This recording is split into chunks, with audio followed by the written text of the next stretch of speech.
everyone. My name is Paul Chen. I'm here on behalf presenting for Group 9, which also includes Matthew Dozois, Igor Ruvinov, and Nicholas Petrusev. And our presentation is titled Nanodiagnostic Classification of Antibiotic Drugs. We're going to start, so here's a brief outline of our presentation. So we're going to start with motivation and why we decided to pursue this endeavor. And then we're going to introduce our concept, which is our solution to the current problems in the endeavor, the design that implements our concepts, preliminary validation, which shows with a good amount of validity that design is feasible, results, which actually test bacteria with antibiotics and give a diagnostic result, summary to summarize all of our results, and then future reactions to cap it all off. So today, infectious diseases cause 12 million deaths a year, which is actually the same thing as 20% of global deaths. In addition, they account for over 30% of all disability-adjusted life years, which is a measure of overall disease burden. To combat these scary illnesses, there's been a number of antimicrobial drugs that have been developed and introduced. Unfortunately, there's been a large overprescription of these drugs and, in general, large overuse of these drugs, which has led to the acceleration of the development of drug resistance. This is especially important for antibiotic resistance because bacteria are very mutatable and sometimes very difficult to kill. And it's currently at this stage, to give some context, where many experts in the field believe that in a few number of decades that any of the currently available antibiotic drugs will no longer be effective. And to further compound this bleak future, currently there aren't really any drug companies out there that are trying to make novel antibiotic drugs that have novel mechanisms, which is what prevents and it was what affects these resistant development drugs. So for further context, this has become such a big problem that President Obama and the entire US government has actually come up with a national action plan against the development of antibiotic resistance. They've identified antibiotic resistance as not only a national health problem, but actually a global health problem, and also a problem that can affect national security.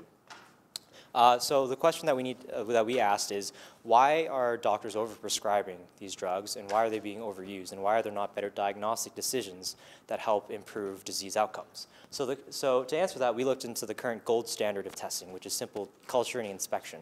A blood sample is taken, it's cultured, those cultured samples are tested, and then essentially they're inspected to see whether or not they're resistant or susceptible. Unfortunately, this process is very slow. It takes somewhere between 10 to 48 hours from start to finish, and really no physician in their right mind is going to wait 2 days for a deathly ill patient for them to receive medication. So medication is often prescribed before the exact root cause of the disease is known. In addition, which drugs will actually be very effective against this bacterial infection. And so there's an overprescription of drugs to basically try to take care of the most common root causes of the bacterial infection. In addition, other negatives are that it's costly. For a single round of testing for a single patient, it's somewhere between $100 up to the $1,000 range. It's also very complex, in which highly trained personnel need to undergo multi-step procedures using very bulky instruments in very regulated environments, such as well-funded hospitals. As a positive, however, it's universal in that it can detect a very, very large amount of bacteria, and also test a very, very large amount of antibiotics for efficacy. So our concept is we first looked at first principles. We wanted to know if we wanted a test that's faster, cheaper, which still has similar accuracy and is amenable for testing in the field, so at the point of care or mobile testing, we needed to re-look on how we would approach this testing. So from first principles, we started with the bacteria. We believe that bacteria themselves are the most accurate and most direct indicator of how much or how well an antibiotic drug will affect a bacteria, since they're intended target at the end. So antibiotic drugs affect cell viability in one of two ways. They're classified as either bacteriostatic drugs, in which they inhibit cell growth, or they're classified as bactericidal drugs, in which they kill the cells.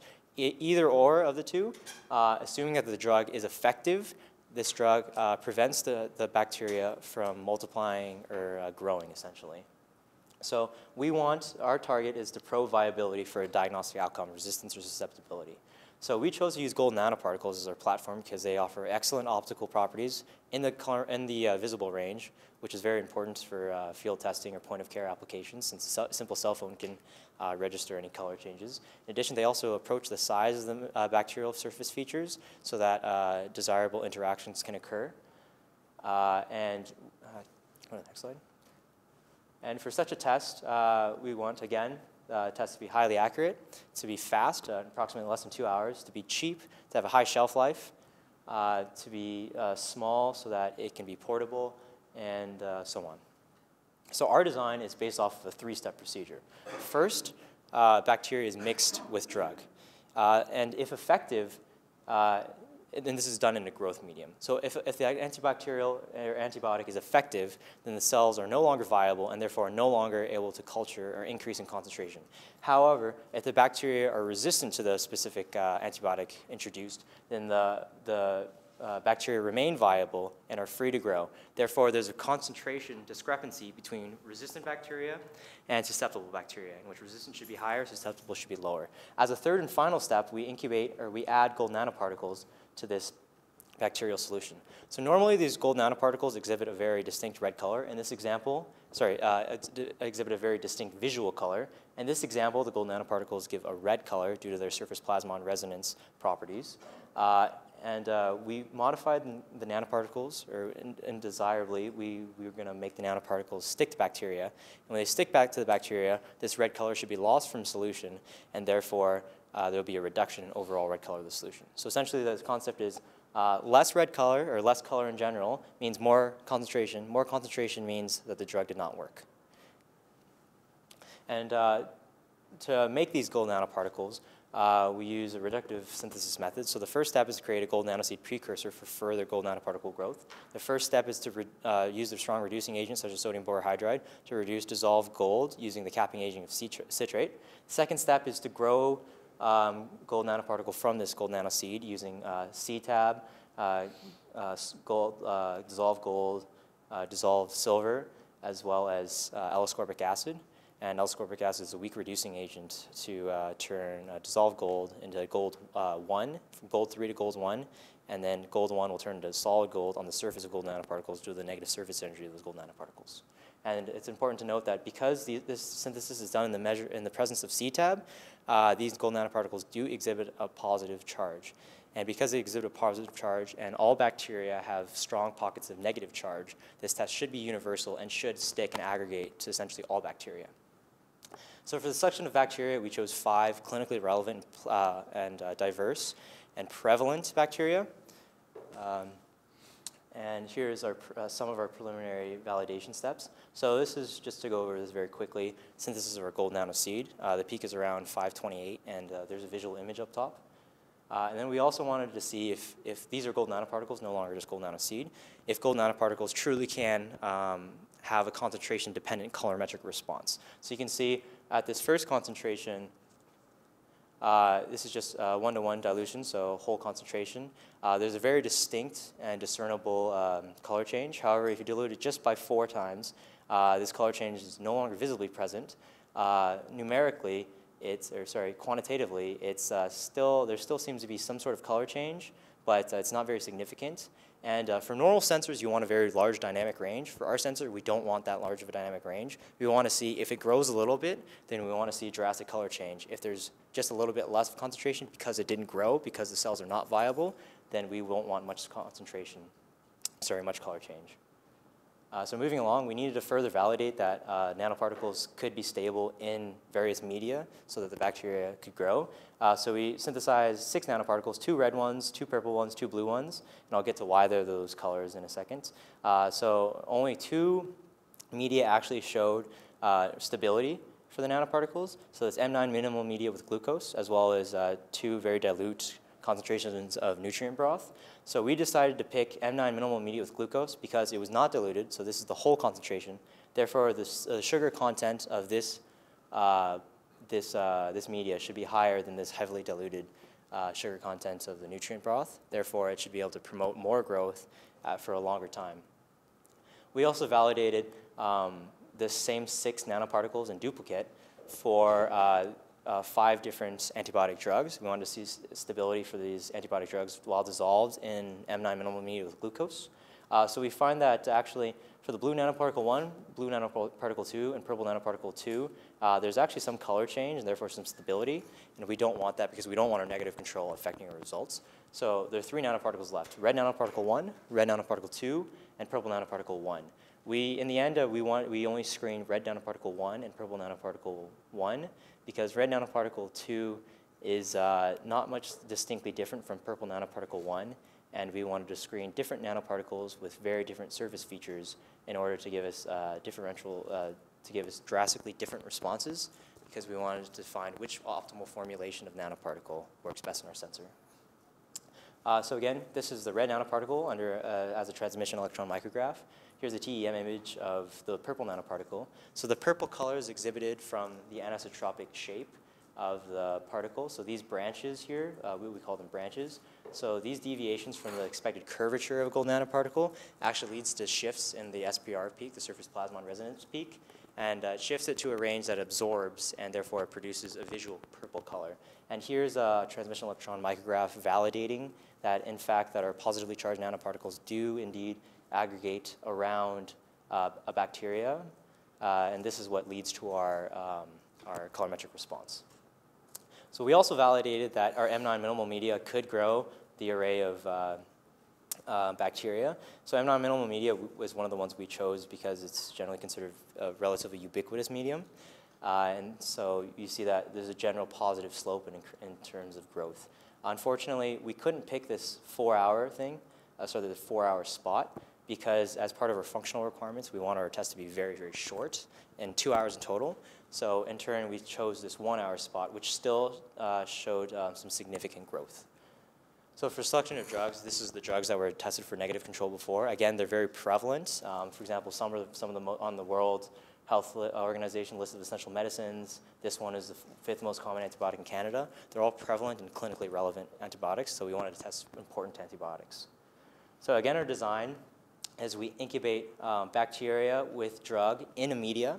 If the drug is effective, then the bacteria is no longer viable and therefore no longer to multiply. However, if the bacteria is resistant to the drug, in other words, the drug is ineffective, then the bacteria are free to multiply and the concentration decreases. Finally, after the addition of gold nanoparticles, a differential colorimetric response occurs. As you can see from this image here, from figure 7, this is 2 wells, both for a resistant strain of bacteria, and this is 2 wells, both for susceptible. Both left wells for the respective susceptible and resistant are loaded with red nanoparticles. Both right wells for the respective bacteria are loaded with purple nanoparticles, and you can see it's not as drastic on this presentation, but on our poster and in person, there's a very, very drastic difference between this red and this red, as well as it's very discernible here, obviously. So there is indeed a colorimetric difference between resistant bacteria as well as susceptible bacteria for a total test time of less than 2 hours. So this is just really what the gold standard is you mix drug along with bacteria and see if it grows well. If it grows well, it's because it's still viable and it's resistant. If it doesn't grow well, it's because it's non-viable, non-resistant. So we use this, the gold standard, as a comparative test to see how well our diagnostic assay did work. So these are results. So this bar graph is a plot of the various results. So 5 bacteria, as introduced before, were tested with a panel of 5 antibiotic drugs, as introduced before. And what's important to note here is this dotted horizontal line. This dotted horizontal line is what we call the decision threshold. So this was algorithmically determined, and any values above the decision threshold were diagnosed as resistant. Any values below the decision threshold in this binary response was diagnosed as susceptible. Excuse me. Yeah. And again, here's the panel of 5 antibiotics with the array of 5 bacteria. So 25 total tests were considered in triplicate. So compared to the gold standard, which is plating and culturing, we found that there are 3 inaccuracies, all false negatives, and 22 accuracies. So our effective accuracy rate was 88%. And it's important to see that this is the red nanoparticle, not the purple nanoparticle. As seen before, the purple nanoparticle changed color very, very drastically, and it was to a point where there is no real gradient between the concentrations. all the purple nanoparticles were crashed out of solution and changed color very, very vibrantly, such that there was poor resolution, which led to poor accuracy of the sensor. So in summary, throughout this project, universal gold nanoparticle-based platform was conceptualized. These gold nanoparticles, or a panel of gold nanoparticles, was screened for potential use and validation in this assay.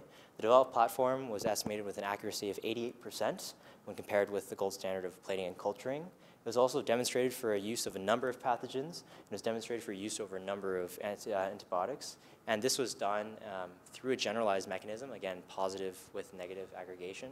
And this generalized mechanism gives credence to a potential universal platform in which it doesn't depend what kind of bacteria we screen. We should always be able to get a response. And it shouldn't depend, because there's enough stability, what kind of drug we screen. There should also still be a response. So it should be able to work across universally. In addition, we've definitively proved that our total assay time occurs in less than 2 hours, since all results were registered in less than 2 hours. We calculated per test cost at $4, and we also believe that this is amenable to a point of care test, since it's colorimetric. It's small. It can be loaded in a microfluidic chip, where basically steps are followed as previously stated. So bacteria added with drug, incubated for an hour for growth, and then added with nanoparticles. You can use your cell phone to take a picture, and you can just measure the red content of the pixels for RGB to determine how much red color change this actually in fact happens.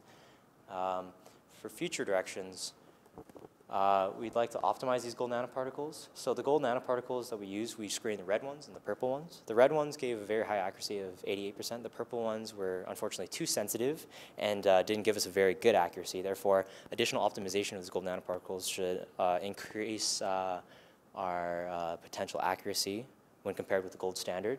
In addition, to further prove universality of the platform, we can expand the array of bacteria and drugs that we use, and in addition, also include other types of pathogens such as fungi and antifungal agents, since, again, fungi do have negative charges on their surface. Yeah,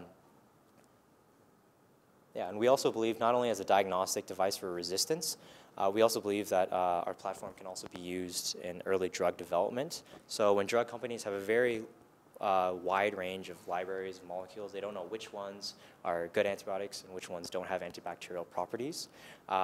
Because our platform is quick, it's cheap, and it's readily tested.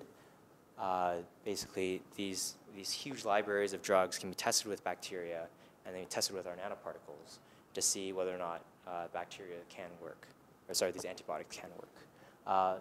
So here's our references coming up. So in acknowledgements, we'd like to thank Professor Frank Gu for being our supervisor and for guiding us through this experience. We'd also like to thank Jen Coggin as well as Professor Backhouse for teaching our courses and providing us guidance whenever we needed it, as well as the Nanotechnology Engineering Program for education and any support we need, and the university for space, materials, and pretty much any support that we needed as well. And also, we'd like to thank you guys for listening through our presentation. Thanks.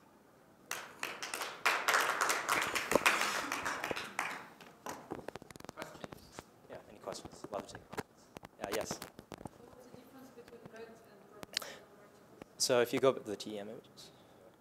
So the red one, the red nanoparticle is on the left. It's smaller. So these scale bars are 20 nanometers. So on the left, it's smaller and nearly perfectly spherical. These purple ones are on the right, and they're a little bit larger, and they also include these anisotropic shapes, so these branches along the outside. So what gives it the color difference is these branches. So the nanoparticles have color based on their surface plasmon resonance, which is the collective oscillation of electrons on the surface of nanoparticles with interactions with incident light.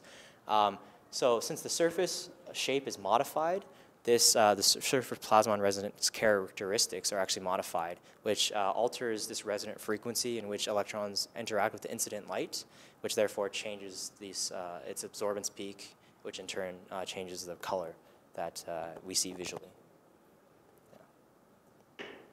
Yeah. So I had a question on how you decided on the threshold. How did you decide? Yes. So this is using this data as model data. So essentially, algorithmically, we tried to eliminate as many false positives as possible. Well, we try to increase our accuracy as much as possible, but we sacrificed false negatives in sake of false positives. So this was actually the line that statistically gave us that, that optimum value. Okay, so it's statistically driven. Yes, yes. Line, right? Yeah, essentially it's fitted over a bunch of times and it finds which value of the fit or which y-axis value this horizontal line should be drawn at was the most accurate one. Okay. Yeah. I had another question. When you did your experiments, so you never showed us a negative control. Did you do negative control? We did. Sorry, I mentioned this here. So these actually values are considering negative controls sample as well as positive controls. And what this does is eliminate any minor discrepancies, the negative control being drug in media without bacteria, sample being bacteria, drug in media, positive control being bacteria in media with no drug.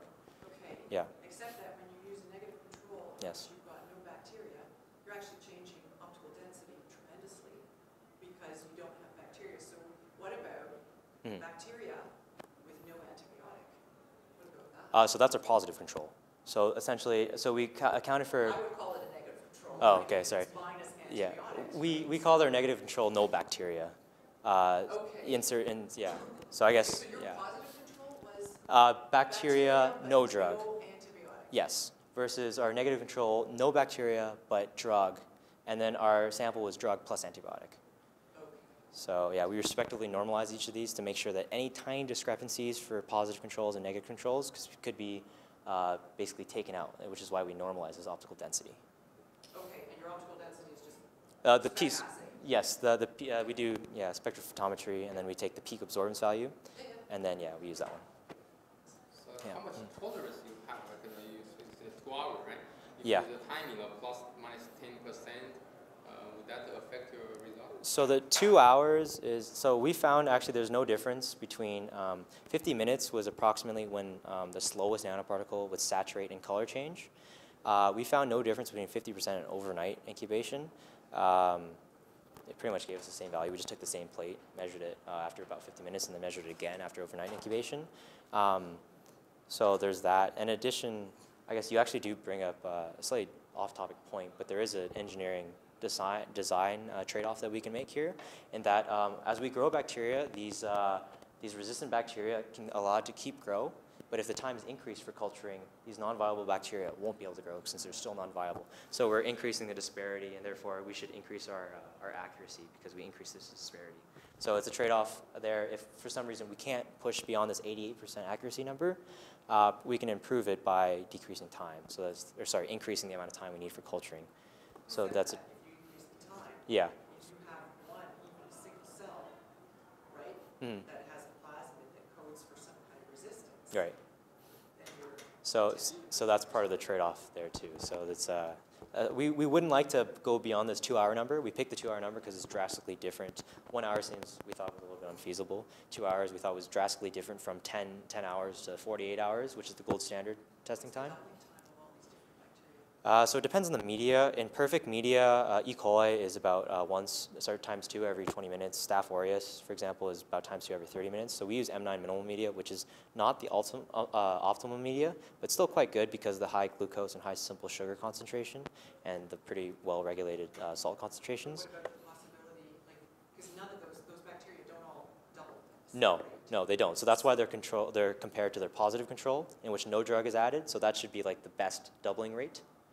So the positive control was just bacteria plus no drug. So that should be the best doubling rate, yeah. But what about the length of your assay? Would you think of adjusting the length of your assay for the type of bacterium that you're asking the question about? It could be. The problem is we won't know the bacterium beforehand. And I should have mentioned this more distinctly or more definitively. The assay is intended to help doctors or physicians with their treatment, with their therapy plans. So instead of just nuking a patient with all these different antibiotics and hoping one of them works, they've tested this patient's bacteria, this bacterial pathogen, and they know that this one won't work, this one won't work. Let's try this one and this one. So they know that these work better. Yeah. I would just add that I think it's a little bit, so the culturing, yes, that's still the gold standard, but it's being replaced by qPCR. So It is, but qPCR in academic medical centers is already being used, and Yes. it's very fast.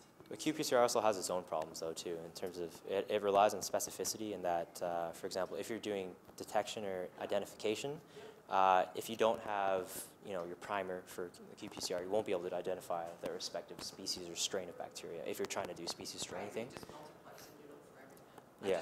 I'm just But there is a limit though. There are faster Yeah. ways But than culture. compared to qPCR though, ours is universal. But that, like you said, multiplexing, which is really, really impressive. But there's only so many, DNA strands you can use as probes. If it's some sort of non-common bacteria that you don't believe, I'm gonna stop talking. Yeah. Okay, I think let's just stop here. And, thank you. Okay, thank you.